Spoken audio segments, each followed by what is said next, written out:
같이 읽겠습니다. 우리 신약성경 사도행전 1장 8절입니다. 사도행전 1장 8절 한 절을 같이 합독해서 읽겠습니다. 오직 성령이 너희에게 임하시면 너희가 권능을 받고 예루살렘과 온 유대와 사마리아와 땅끝까지 이르러 내 증인이 되리라 하시니라. 아멘. 많은 렘넌트들과 중직자들의 고민이자 질문 중에 크게 세 가지가 있습니다. 첫 번째는 복음이 있는데 왜 나는 복음이 오직이 되지 않을까요? 라고 말하는 분들이 있고요. 두 번째는 나는 왜 살면서 문제 그리고 상처 이것을 나는 왜 못 넘었을까요? 넘어서지 못한다고 고백하는 하나님의 사람들이 있습니다. 세 번째는 나는 예배 생활을 하고 있지만 현실에 대한 염려, 미래에 대한 불안에 나는 왜 거기에 매여 있을까요? 라고 말하는 중직자들이 많이 있습니다.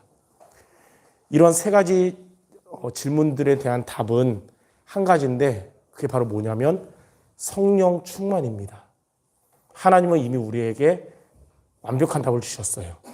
그래서 불신자들에게는 모든 문제의 답이 그리스도고요. 그리스도를 붙잡은 렘넌트 또 중직자들에게는 성령 충만이 답인 것입니다. 만약 우리가 성령 충만을 얻는다면 여러분은 복음이 오직이 될 겁니다. 만약 여러분들이 성령 충만을 얻는다면 넘어서지 못했던 문제, 상처, 시험 넘어서도록 힘이 날 겁니다.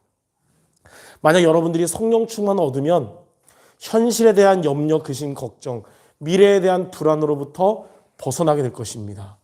그래서 오늘 제목이 성령 충만을 얻는 전도제자. 우리 모든 성도들이 참여하신 분들은 물론이고 우리 유튜브를 통해서까지 보시는 모든 우리 수련회 성도들 오늘 성령 충만을 얻는 예배가 되기를 바랍니다. 그러면 성령 충만이 뭐냐? 그냥 기분 좋아지는 거, 힘이 나는 거, 뜨거워지는 거 물론 맞는 말 같지만 그거는 부수적인 것이고 본질이 아닙니다. 성령 충만은 뭐냐면 확실한 체험을 하는 게 성령 충만이에요. 확실한 체험. 근데 육신적인 체험하는 신비주의가 아니라 중요한 세 가지의 영적인 체험을 하는 것이 바로 성령 충만입니다. 오늘 여러분이 이 세 가지에 대한 영적인 체험을 한다면 이 세 가지에 대한 확신을 갖는다면 아까 서두에 말했던 여러분에게 있는 고민이나 문제를 능히 넘어설 수 있습니다. 첫 번째는 뭐냐면 성령 충만은 무슨 확신이냐면 복음에 대한 확신입니다.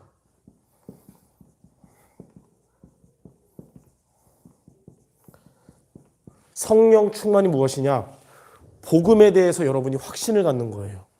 복음에 대해서 확신을 갖는다는 말은 뭐냐면 우리에게 어떠한 상황 가운데서도 여러분들 어떠한 상황에서도 하나님이 여러분과 함께 하신다는 것을 확신하는 것입니다.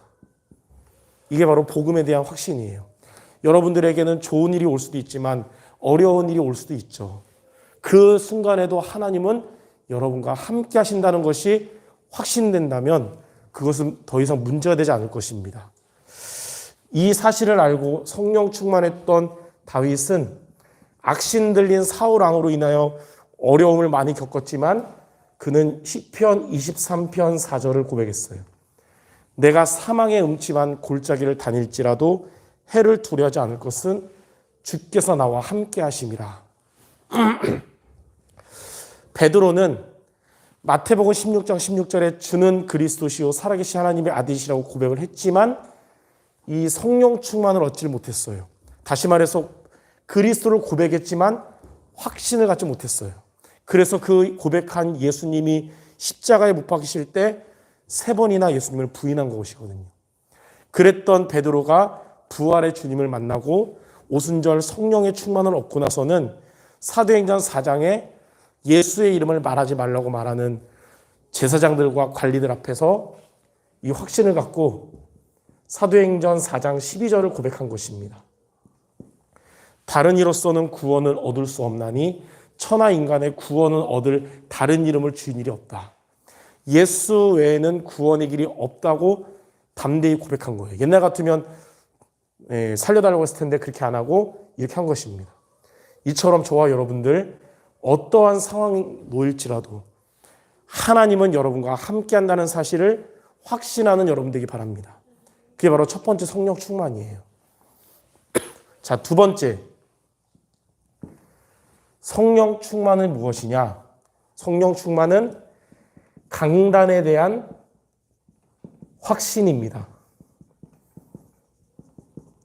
여러분들이 강단에 대한 확신을 가져야 되는데 강단에 대한 확신이 뭐냐면 강단 말씀은 그냥 목사님의 설교가 아니라 하나님의 말씀이며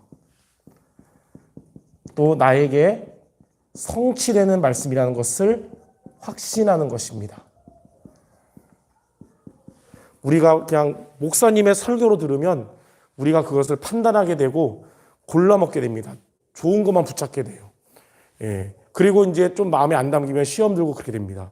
그러나 하나님의 말씀을 우리가 받으면 이렇게 나중심으로 골라먹는 게 아니라 하나님이 원하시는 말씀을 붙잡게 되고 그 말씀이 성취되는 거예요. 베드로가 사도행전 2장 14절에서 21절에 성령의 충만함을 얻고 그 자리에 모인 자들에게 이것은 오래전에 요엘 선지자를 통해 하나님이 하신 예언이 성취된 말씀이라고 증거하는데 옛날 같으면 저 어부 출신 예수님 제자가 말한 애가 아니라 거기 모인 자들이 사도 베드로의 말씀을 하나님의 말씀으로 받았어요. 그래서 그들은 모두 성령 충만을 얻고 세례를 받고 삼천제자가 일어난 것입니다. 그래서 초대교회 성도들이 뭘 잘했냐? 사도행전 2장 42절에 사도의 가르침을 하나님의 말씀으로 받고 성취가 된 거예요. 사도의 가르침을 받아 서로 교제하고 떡을 떼며 기도하기를 힘썼다. 근데 많은 제자가 일어나고 교회가 살아나고 응답받은 겁니다. 여러분들이 강단에 대한 확신을 갖는 성도들 되기 바랍니다. 자, 세 번째는 성령 충만은 무엇이냐면 절대 계획에 대한 확신입니다.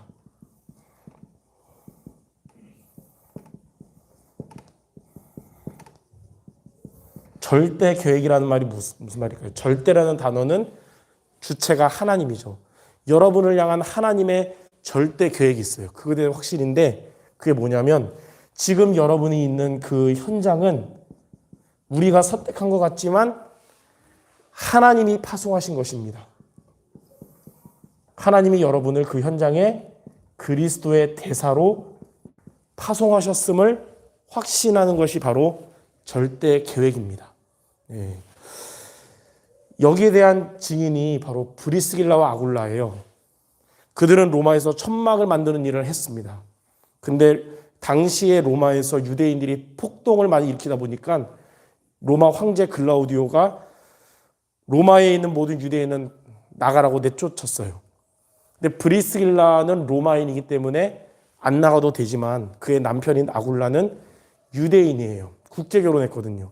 그러면 이제 아굴라는 아내가 로마인이지만 본인은 유대인이라서 나가야 됩니다. 안 나가면 이제 잡혀가요. 그럼 이제 브리스길라가 나는 안 가도 되니까 당신만 가, 잘 가, 뭐 이혼하자 그럴 수 없잖아요. 그래서 같이 고린도로 내려온 겁니다. 그래서 새롭게 이제 다시 시작해야 돼요. 교회도 그렇고 산업도 그렇고 고객이 있고 성도가 있는데 다 내려놓고 새로운 데 가서 다시 시작하려면 힘들잖아요. 그러니까 힘든 상황에서 그들은 고린도에서 사도행전 18장 1절에서 4절에 보니까 하나님의 절대 계획이 있는 것입니다. 그곳에서 전도자 바울을 만난 거예요. 바울은 이들을 만나기 전에 또 시간표가 딱 맞았어요. 이 전에 사도행전 17장에 아덴을 갑니다. 아덴에서 열심히 그리스도를 변증했지만 철학자들 말싸움은 이겼지만 제자를 세우지 못했어요.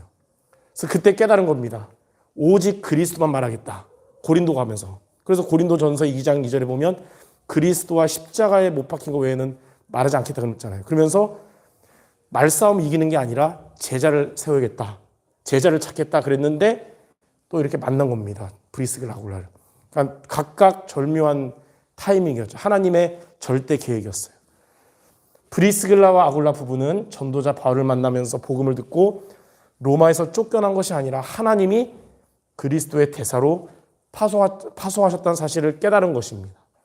이들은 성령 충만을 얻고 이들의 산업은 하나님의 응답받고 또 전도운동에 쓰임받게 돼서 로마서 16장 3절 4절에 전도자와 교회의 동역자로서 전도자와 교회를 위해서라면 자기 목숨까지 내놓을 만큼 생명 건 동역자가 되었습니다.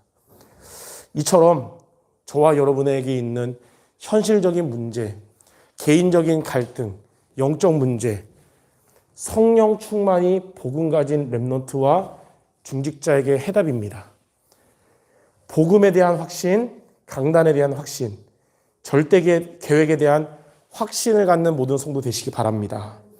자, 그럼 결론적으로 어떻게 하면 우리가 이 세 가지에 대한 확신을 갖는 성령 충만을 얻을 수 있을까요? 여기에 대한 미션이 바로 성령 충만 얻는 미션이 이번 우리 신방 메시지에 대한 그 미션과 같습니다. 첫 번째로 여러분들은 항상 매주 예배 자리에 있는 여러분들 되시기 바랍니다. 매주 강단의 말씀을 받는 예배 자리에 있는 것이 세 가지의 확신, 성령 충만 얻는 비밀이에요. 성도 여러분이 예배 자리에 있는 그 자리는 하나님께서 보좌의 축복을 주시는 시간입니다. 보좌의 축복은 여러분에게 하나님은 성취될 말씀을 주시고 그 말씀으로 여러분의 어떠한 환경 가운데서도 함께 하시고 말씀으로 성취하시는 일을 하나님 하시는 거예요. 그래서 예배에 승리하는 자가 인생을 성공하는 것입니다. 자, 두 번째는 어디 있어야 되냐? 만약 우리가 매일 주일뿐만 아니라 평일도 오전 11시에 와서 말씀 들으면 예배 드리면 참 좋겠지만 산업 각자의 일이 있고 업이 있단 말이죠. 그래서 주일은 이렇게 하더라도 평일은 여러분의 일상 중에 가장 좋은 시간에 하나님께 단을 쌓는 기도의 자리에 있어야 합니다. 기도의 자리에 있는 것이 성령 충만을 얻는 비밀이에요.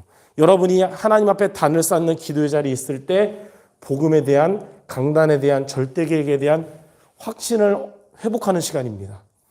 그리고 이 시간은 시 공간을 초월하는 역사가 일어나는 시간입니다. 나는 산업 현장에 가기 전에 내가 있는 집에서 기도의 자리를 가졌는데 하나님은 시공간을 초월하여 여러분보다 앞서 주의 천군천사를 여러분 현장에 흑암 현장에 파송하는 겁니다.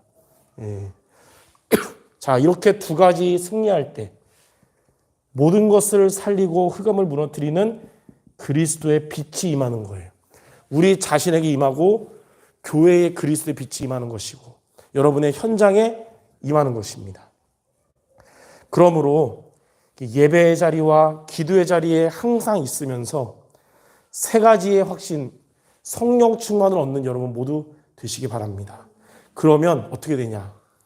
이 빛이 여러분이 있는 현장에 임하면 바뀌는 게 있습니다. 옛날에는 문제 같았다고 생각했던 것들이 많았을 거예요, 여러분에게. 근데 이렇게 되면 더 이상 문제가 되지 않는다는 사실을 깨닫게 될 겁니다. 예전에는 기도 제목들이 많았을 겁니다. 왜 응답이 안 될까? 이거는 왜 안 될까? 많았을 거예요. 이게 되면 기도 제목이 이거밖에 없구나. 하나님이 다른 거는 다 하시겠구나가 되는 거예요. 이렇게 성령 충만을 얻는 우리 모든 성도들 되시기를 주님의 이름으로 축원합니다. 우리 오늘은 같이 우리 통성 기도를 했으면 좋겠습니다. 받은 말씀 붙잡고 하나님, 예배의 자리와 기도의 자리에 있으면서 복음과 강단과 절대 계획에 대한 확신을 항상 갖고 살아가는 나와 우리 모든 성도 되게 없어서 우리 잠깐 30초만 같이 말씀 잡고 기도하겠습니다. 하나님 아버지, 예배의 자리에 있으면서 보좌의 축복을 누리고 기도의 자리에 있으면 시공간 초월의 축복을 누림으로 인하여 우리 모든 성도들 어떠한 상황 가운데서도 하나님의 함께 하심을 확신하며 강단의 말씀이 하나님의 말씀으로 붙잡고 말씀 성취의 축복 누리게 하시며, 하나님 아버지, 우리가 있는 그 현장이 하나님이 파송하신 곳이며 그리스도의 대사로 불렀다는 사실을 항상 기억하며 성령 충만으로 승리하는 우리 모두 될 수 있도록 인도하여 주옵소서. 예수님의 이름으로 기도드립니다. 하나님 아버지, 날마다 성령 충만 얻는 미션에 성공하는 우리 모든 성도들 되게 하사 이들의 마음과 모든 가는 발걸음마다 모든 것을 살리는 그리스도의 빛이 임하게 하여 주시옵소서. 예수 그리스도의 이름으로 기도드립니다. 아멘. 우리 찬송 195장